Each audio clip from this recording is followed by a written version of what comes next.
Olá pessoal, hoje é a nossa terceira aula do curso e vamos falar sobre uma das doenças mais importantes relacionadas ao metabolismo de carboidratos. Os carboidratos que foram abordados na aula da semana passada. Essa doença é o diabetes mellitus. Bom, o diabetes é uma patologia relacionada ao metabolismo de carboidratos, basicamente envolvida com altas concentrações de glicose no sangue do indivíduo. A concentração de glicose no sangue é chamada de glicemia. Emia de sangue, glique, relativo à glicose. Existem diversos tipos de diabetes. Não somente os mais comentados, que vocês já devem ter ouvido falar, de diabetes tipo 1, diabetes tipo 2, mas uma gama ampla de patologias, e a todas essas patologias existe um elemento comum, que é a alta concentração de glicose no sangue, ou seja, a alta glicemia. Bem, a definição de diabetes pela Sociedade Brasileira de Endocrinologia é um grupo de distúrbios metabólicos que apresentam hiperglicemia. Portanto, qualquer patologia relacionada a uma alta concentração de glicose no sangue pode ser considerada um tipo de diabetes. A glicemia, ela é alterada no decorrer do nosso dia e ela está relacionada com a nossa dieta. Praticamente todos os alimentos que nós ingerimos possuem uma carga de glicose ou de algum carboidrato que, quando metabolizado, vai liberar glicose no nosso organismo. Portanto, se nós analisarmos um gráfico como esse, que apresenta na sua abscissa, no eixo X, o tempo decorrido e na sua ordenada, o eixo Y, a concentração de glicose no sangue, nós poderemos ver que em determinados momentos do dia que estão associados a uma refeição, a ingesta de algum alimento, nós teremos então um aumento na concentração de glicose no sangue. Então, por exemplo, aqui no café da manhã desse indivíduo, que ocorreu por volta das 8, 9 horas da manhã, nós temos então um aumento da glicemia que estava inicialmente numa faixa entre 4 e 4,5, provavelmente 4,25 milimol de glicose por litro de sangue, e após a ingesta dessa refeição, que eventualmente possuía uma carga de carboidrato, parte desse carboidrato possui uma concentração de glicose, ele é constituído de glicose, e essa glicose então ela é liberada na corrente sanguínea e nós observamos um aumento da concentração dela no sangue. Então podemos dizer que a glicemia aumentou. Chegou aqui em níveis aproximados de 6,25 milimol por litro. O que ocorre, o que o nosso organismo possui, é um mecanismo de produção de um hormônio chamado insulina, e essa produção ela é concomitante ao aumento da glicemia, justamente para permitir a entrada da glicose em alguns tecidos, basicamente o músculo e o tecido adiposo. Esses tecidos que eu acabei de mencionar, eles possuem transportadores de glicose que são dependentes de insulina, ou seja, sem a insulina, esses transportadores não estão ativos, eles não permitem a entrada de glicose dentro desses tecidos. Apesar de serem apenas dois tecidos, músculo e tecido adiposo, esses tecidos perfazem a maior massa seca do organismo de um indivíduo normal. Então, quando esses tecidos não recebem a glicose, a consequência é ela se acumular no sangue do indivíduo, ou seja, há uma hiperglicemia. Numa situação normal, o aumento da glicose ela é acompanhada, como vocês podem verificar nesse gráfico, com o aumento da secreção de insulina.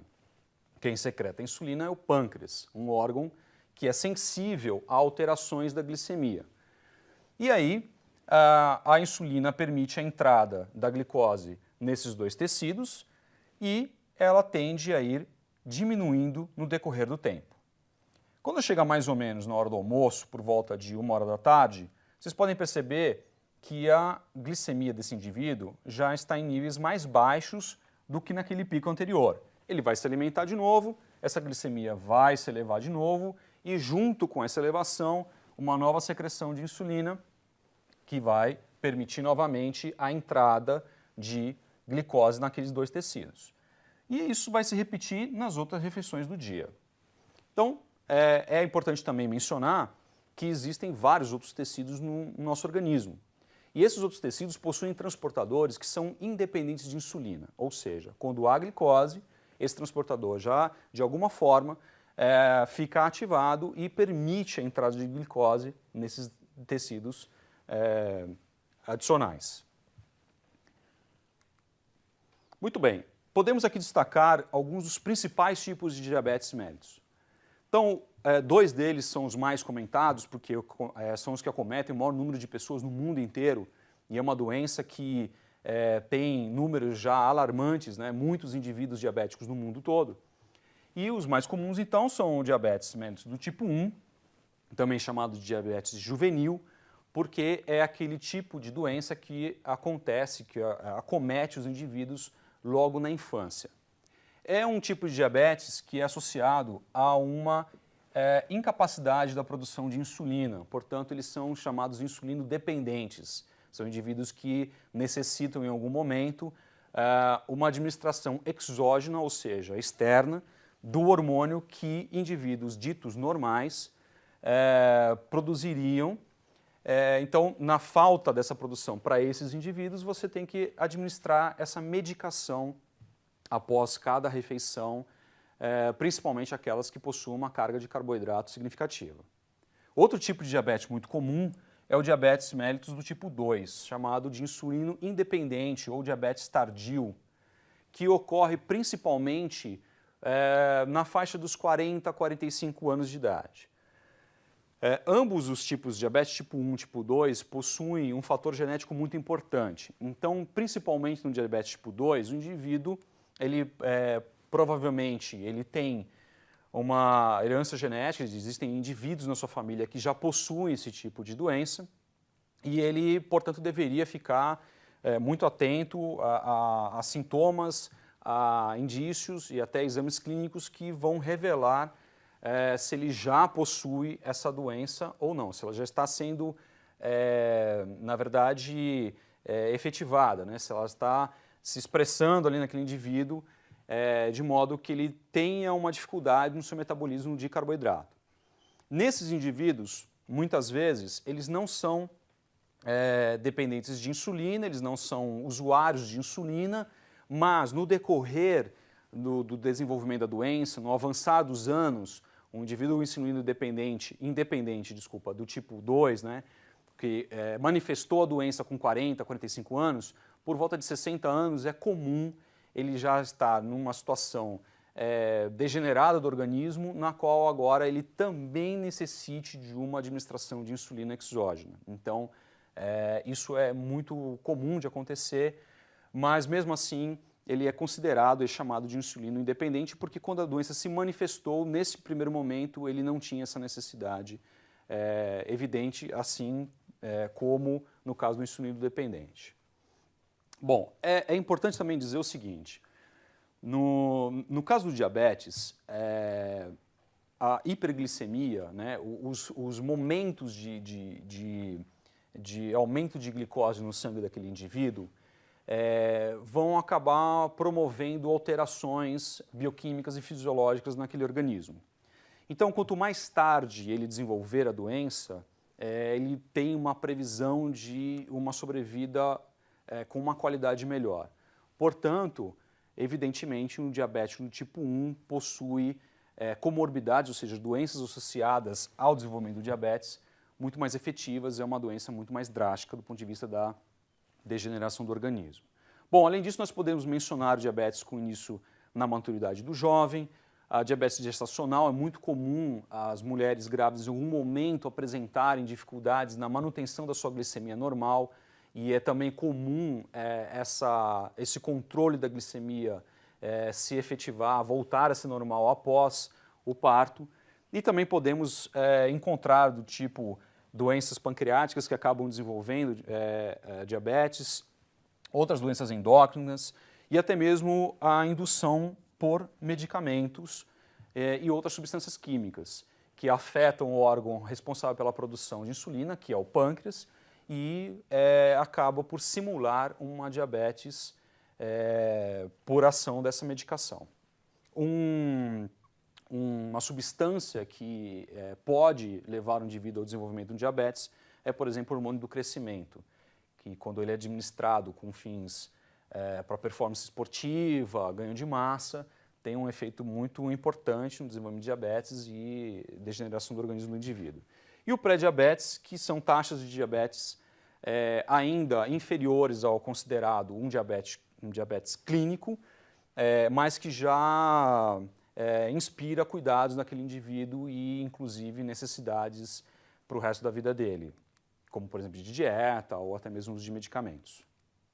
Bom, a palavra diabetes mellitus ela tem uma origem, né? A etiologia dela vem do grego, e o diabetes ele significa sifão, tubo recurvado, e isso foi associado à descoberta que os gregos já tinham, inclusive existem relatos que os egípcios já haviam tido feito algumas evidências de pessoas que possuíam um aumento do ato de urinar, né, que a gente chama de poliúria. E, portanto, essas pessoas eram chamadas de diabéticas, ou diabetes, né, que possuíam diabetes. E o mellitus vem da palavra latina adoçar com mel. Né? É muito comum na urina do diabético você ter uma excreção aumentada de glicose. É um mecanismo fisiológico para diminuir a hiperglicemia desses indivíduos. E isso ocorre para a eliminação desse excesso de glicose por meio da urina. É um dos mecanismos que o organismo utiliza, né? Ele lança a mão disso para tentar diminuir a glicose do sangue. E com isso, essa glicose acaba se concentrando na urina e pode ser observado esse aumento desde exames clínicos ou mesmo por exames muito simples de fitas, chamadas de fitas de teste de glicosúria, na qual o indivíduo urina num frasco, submerge essa fita nesse frasco e, dependendo da concentração de urina, de glicose nessa urina, você vai ter uma alteração da coloração dessas bandas da fita. E aí, ao comparar essa coloração com o padrão que vem na própria embalagem desse teste, você tem uma ideia da concentração de glicose na sua urina e uma evidência de se você estar próximo de uma diabetes ou não. Existem, inclusive, situações muito curiosas de animais que desenvolvem diabetes, cães podem ter diabetes, e que quando eles acabam urinando ou no chão, aquela urina é tão açucarada que ela atrai formigas que vão beber aquela urina para obter a sua glicose. Bom, a ocorrência de diabetes no mundo ela é muito alta. Dados de 2015 da Sociedade Brasileira de Endocrinologia apontam a ordem de 382 milhões de pessoas no mundo já com diabetes. Se a gente levar em consideração, isso pode ser a população de um grande país, até maior que a população do próprio Brasil, só de diabéticos no mundo inteiro. E 80% dessa população vive em países em desenvolvimento. Então, a gente percebe com isso que é uma doença que está muito associada com hábitos alimentares inadequados, né, sedentarismo, aumento de estresse e, evidentemente, essa doença tem diversos fatores, né, mas que esses fatores podem ser potencializados por essas características que eu acabei de mencionar. Bom, a OMS, a Organização Mundial de Saúde, ela aponta, em 2017, o dado anterior que eu mostrei foi de 2015, né, já de 3 anos atrás, e trabalhos mais recentes, de 1 ano atrás, apontam já um aumento absurdo de diabéticos no mundo, para 422 milhões. Isso dá uma proporção de uma pessoa diabética a cada 11 no mundo. A própria OMS já lançou documentos oficiais que indicam que diabetes é uma doença talvez mais grave do que a própria AIDS, não só pelo número de indivíduos acometidos pela doença, como também pelas comorbidades associadas a essa doença. Bom, a distribuição de diabéticos no mundo é apresentada nesse gráfico, né, nesse infográfico. É um trabalho realizado por Zimet em 2014 e é importante a gente perceber que, apesar de em 2013 nós termos dados de que na América do Sul temos aproximadamente 24,1 milhões de pessoas com diabetes, estimativas é que em 2035 nós tenhamos já um salto expressivo, né, desse número de indivíduos, ou seja, um aumento de 60% de indivíduos com diabetes na América do Sul, diferentemente da América do Norte, que apesar de ter em números absolutos uma taxa muito maior, mas as previsões é de um aumento menor no decorrer dos próximos anos. Isso justamente por conta de programas de saúde que estão sendo desenvolvidos, sobretudo por conta desse número já elevado de indivíduos diabéticos. Bom, a incidência dessa doença em outros continentes também é expressiva e o aumento esperado é muito grande. Bom, em números absolutos, número de pessoas, né, com diabetes, nós temos o primeiro país com diabéticos no mundo, a China, com 98 milhões de indivíduos. Segundo lugar é a Índia e o Brasil já em quarto lugar no mundo, ou seja, é uma doença muito importante para nós, né? Bom, é comentado, muito comum pelos endocrinologistas, os médicos de uma maneira geral, que o diabetes é uma doença silenciosa, porque muitas vezes ela não é acompanhada de sintomas tão evidentes. E que a melhor maneira de nós detectarmos o diabetes é por meio de exames clínicos.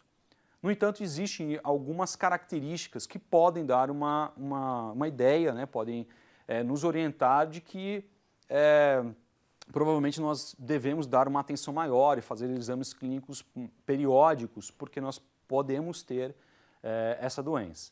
Então, alguns dos sintomas muito característicos do diabetes são a poliúria, que é o aumento do volume de urina. O indivíduo ele acorda no meio da madrugada para urinar várias vezes. A polidípsia, que é o aumento da sede. O indivíduo tem muita sede, ele costuma ter sede mesmo após a ingesta de água. E a polifagia, que é o aumento da fome, muito importante. Bom, quando nós fazemos um exame clínico, um exame de glicemia, normalmente esse exame é feito com 8 horas de jejum, então o indivíduo ele se direciona a algum laboratório, ele retira uma amostra de sangue e essa amostra de sangue vai ser analisada. O que nós observamos é que a glicemia normal, ou seja, é considerado normal depois de um jejum de 8 horas, que o indivíduo tenha uma concentração de glicose no sangue de até 100 miligramas por decilitro. Se o indivíduo ele chega num valor entre 100 e 126, ele já é considerado um indivíduo com uma tolerância à glicose diminuída. Em alguns casos chama-se de diabetes subclínico, pré-diabetes, ou seja, é um indivíduo que necessita de uma atenção especial, fazer exames periódicos para acompanhar, porque ele já está num distúrbio metabólico. E o indivíduo que tem uma taxa de glicose superior ou igual a 126, depois de um jejum de 8 horas, ele é considerado um diabético. Claro, num primeiro exame com uma amostra dessa, a orientação médica é sempre repetir o exame, porque pode haver falhas, pode haver alguma alteração ali. E então um segundo resultado com uma concentração superior ou igual a 126, depois de jejum de 8 horas, ele é classicamente caracterizado como um diabético. O exame também pode ser feito 2 horas após a ingesta de glicose, é feita uma prescrição de 75 gramas de glicose e aí nós temos as taxas de concentração inferior a 140 no indivíduo normal, de 140 a 200 no indivíduo subclínico e maior ou igual a 200 no indivíduo já com diabetes. E em qualquer momento do dia que nós fizermos um teste de glicemia e nós obtivermos uma taxa maior ou igual a 200 para a glicose, esse indivíduo é considerado diabético. Então nós temos um metabolismo que ele é competente, ele é suficiente para manter taxas de glicemia inferiores a 200 miligramas por decilitro, independentemente da refeição que nós fizermos. Então nós temos insulina suficiente para não deixar essa glicemia ser superior a isso. Muito bem, então aqui nós temos duas imagens. Essa primeira imagem, ela mostra um exame laboratorial clássico da retirada de sangue do indivíduo para análises clínicas, e aqui um exame muito comum que pode ser feito em casa por meio de um aparelho chamado glicosímetro. Ele vai medir a concentração de glicose no sangue do indivíduo, e é muito comum os diabéticos terem esse aparelho em casa para ficar fazendo o monitoramento da sua glicemia, para que após uma alta taxa de glicose ele saiba qual é a concentração de insulina que ele tem que administrar no seu próprio organismo. Ou mesmo, você pode ter um aparelho como esse para você ter uma ideia do seu perfil glicêmico, se você é um indivíduo já predisposto a desenvolver diabetes. Então nós temos aqui esse kit, eu trouxe para apresentar para vocês. Eu vou fazer essa demonstração, como que é a realização disso, e vou agora aproveitar para verificar como é que está a minha própria glicemia. Então eu já devo estar agora há cerca de 4 horas em jejum, mas independentemente de eu ter comido agora há pouco ou não, a minha glicemia não pode estar maior do que 200. Bom, com a mão já previamente higienizada com água e sabão, eu passo um lenço com álcool, tomo esses cuidados para evitar qualquer tipo de contaminação, e pego uma lanceta, que nada mais é do que uma agulha para furar o meu dedo.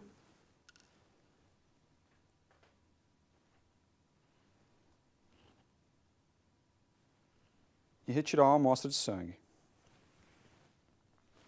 Essa gota de sangue eu vou colocar no chip do aparelho e após alguns segundos ele vai fazer a leitura. 81 miligramas de glicose por decilitro de sangue.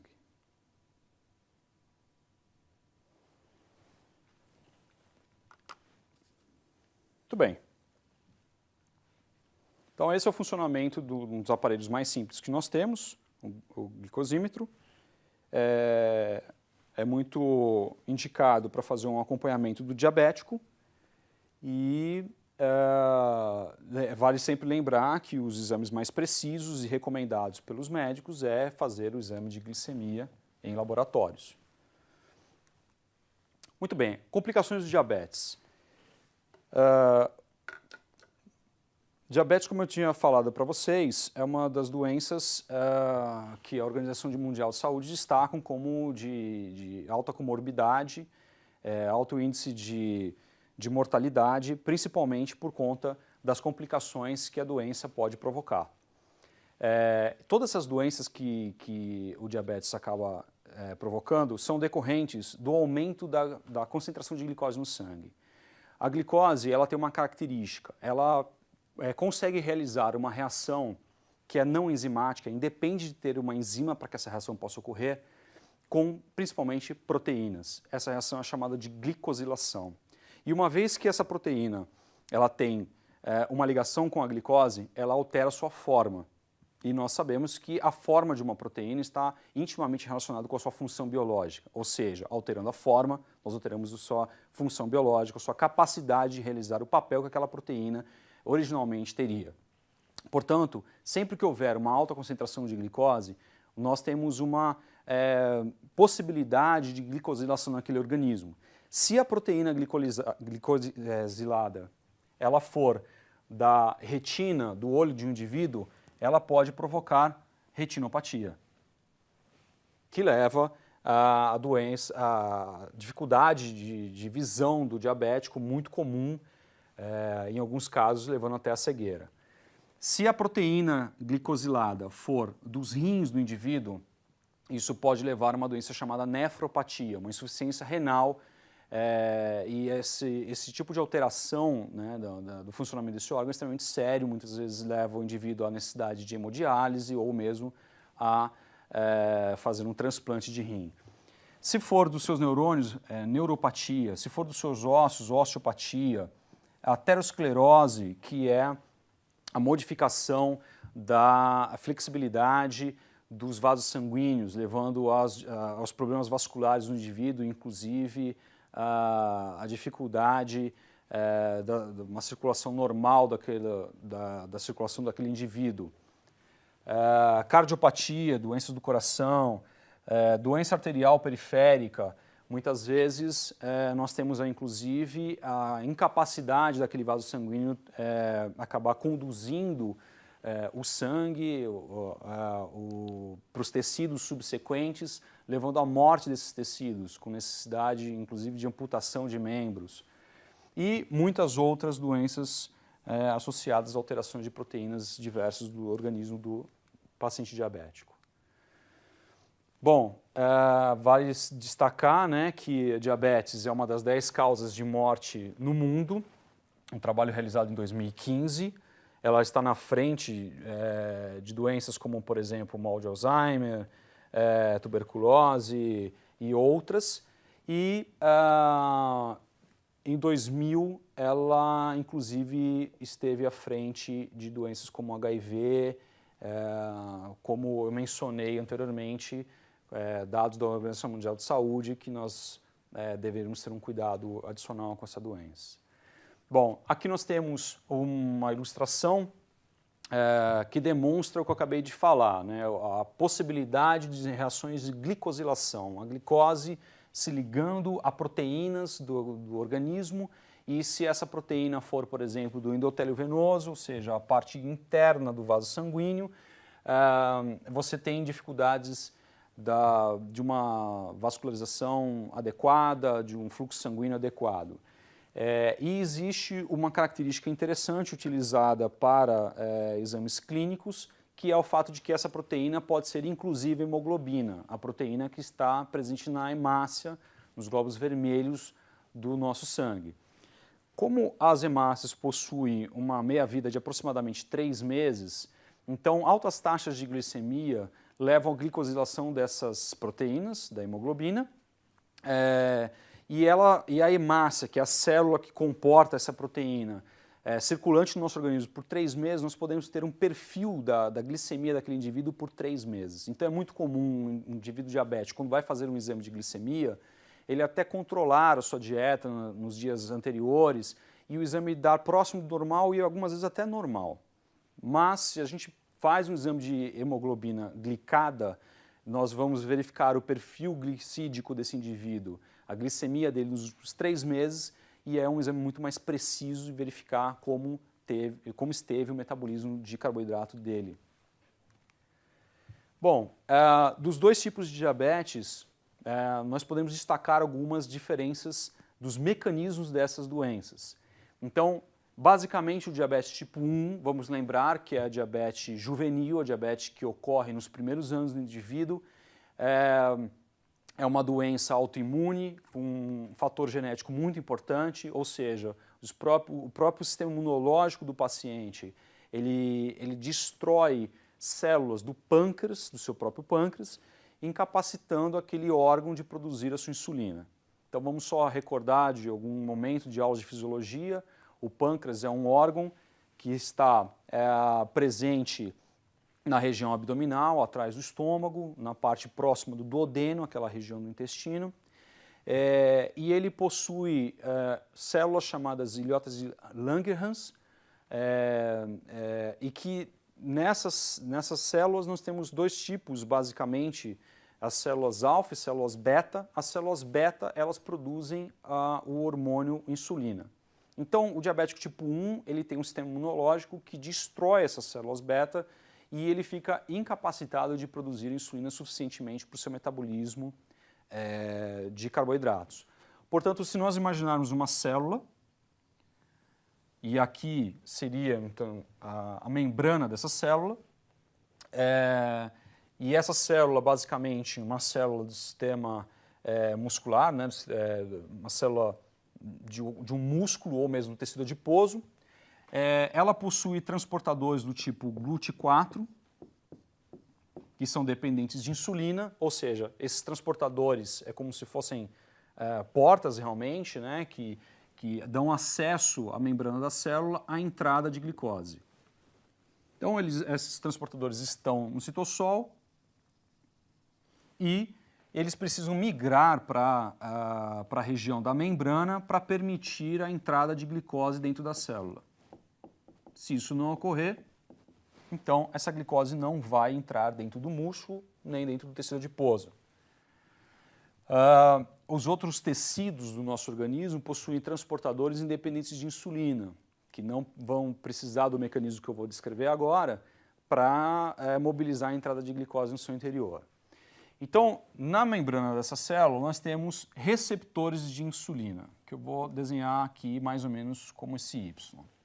Esses receptores de insulina, quando recebem insulina, que eu vou representar aqui como esse quadrado, então vamos fazer uma pequena legenda aqui, isso seria a insulina, e esse seria o receptor de insulina.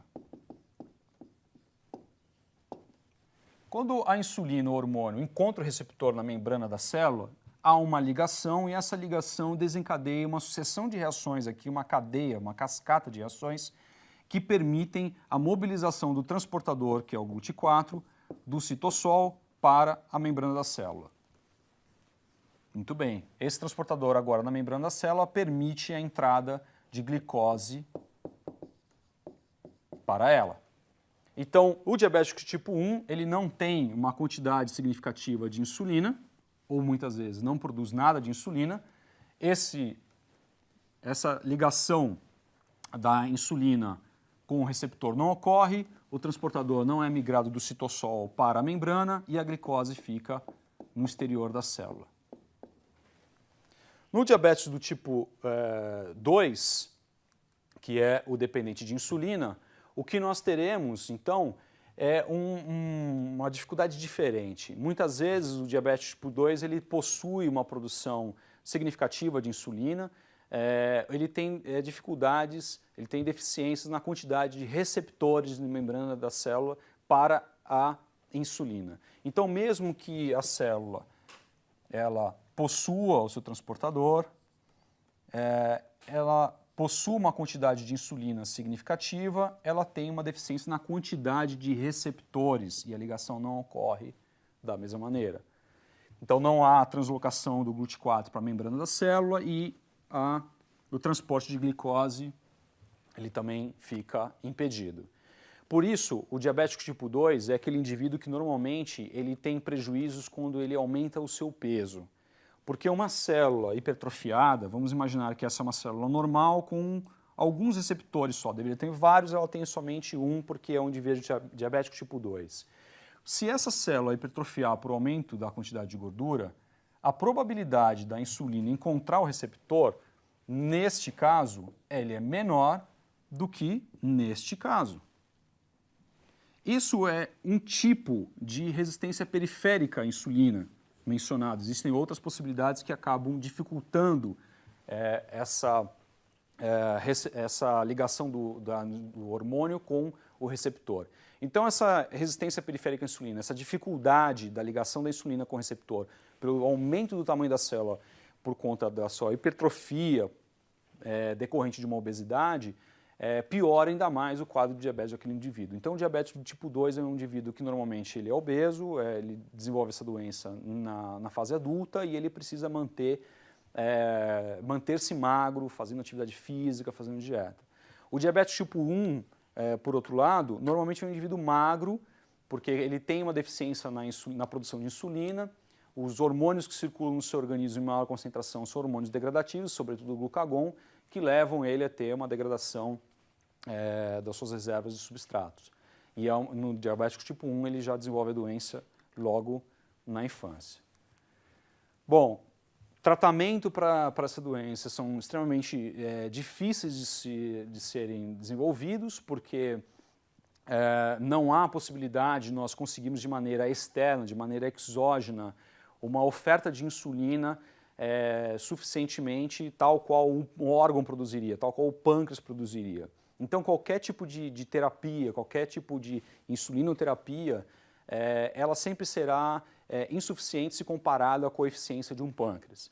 Portanto, o que se faz de recomendação, além, claro, de todo o acompanhamento médico, né, o uso de medicamento, o uso do hormônio, mas principalmente o que o diabético pode fazer é o controle da sua dieta, Então, sempre ingerir cargas de carboidrato adequadas para a sua condição e prática de atividade física, principalmente para não ter um aumento do seu peso. Bom, a dieta do diabético, ela deve ser normalmente hipocalórica para não ter um aumento de peso, hipoglicídica, ou seja, uma baixa concentração de carboidrato para evitar picos de glicemia, hipossódica por conta da sua possibilidade de aterosclerose, problemas vasculares. É normal o diabético também desenvolver hipertensão arterial, então diminuir a concentração de sódio. E hipoproteica, por conta da possibilidade de desenvolvimento das nefropatias, né, que são as doenças dos rins, e o rim é um órgão responsável pela, vamos dizer assim de uma maneira bem simples, né, a filtragem do sangue do indivíduo. Ele possui estruturas, túbulos que conseguem retirar substratos do sangue que podem ser reaproveitados, permitindo que apenas água, sais minerais e pequenas concentrações de glicose cheguem até a formação da urina. Então, quando esses órgãos estão comprometidos, eles acabam tendo uma dificuldade maior nesse processo e altas taxas de proteína obrigam que os rins façam mais esse procedimento de filtragem do sangue e isso acaba comprometendo o tempo de vida útil daquele órgão. Então, você diminui o tempo de vida útil daquele órgão, fazendo com que ele desenvolva doenças renais mais rapidamente. Portanto, a quantidade de proteína que ele deveria ingerir deveria ser controlada também. E atividades físicas aeróbias e anaeróbias são absolutamente recomendáveis. Bom, pessoal, era isso por hoje. Espero que vocês acompanhem também os materiais que estão no ambiente virtual. Façam as atividades recomendadas e nos encontramos na próxima aula. Até mais, bons estudos!